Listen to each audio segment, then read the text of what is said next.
ndicela bazalwane siculeni. Ndicela sigxothe iingcinga ezingendawo khona ukuze zingasiphazamisi neenkumbulo ezingendawo khona ukuze zingasixakanisi.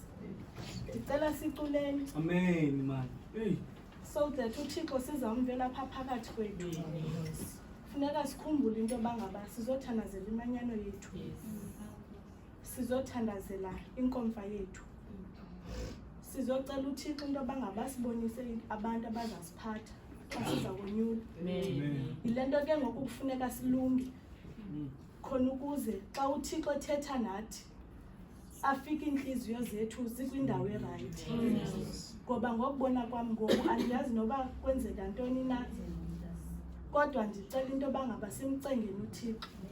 Uba kunyanzelekile vice into yoba ngaba masikhe siqale sicule kuqala khona ukuze sizawulunga nathi, sizawucula. Ngoba kaloku nathi apha etafileni sixhomekeke apha izobambike ngoku into yoba ngaba sihlale sizile kanti sizilele ilise. Ndicela into yoba ngaba xa singenisa abantu abaphandle siculeni ihymn number 204 unabantu bakoThixo ngamaxesha onke.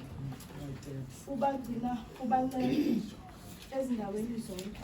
Bakhangela kuwe Nkosi abo bantu bakho, babulela bethembile abo bantu bakho. Celeni Una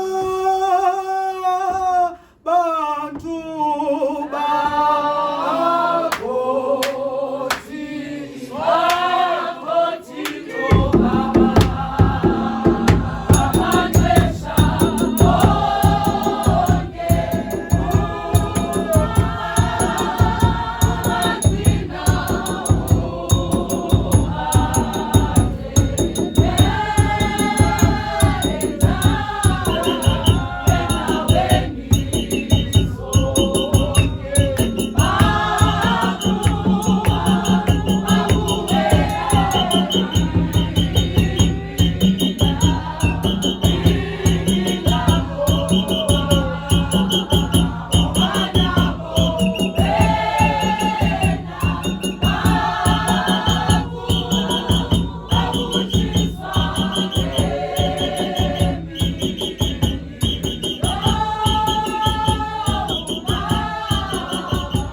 Jesus.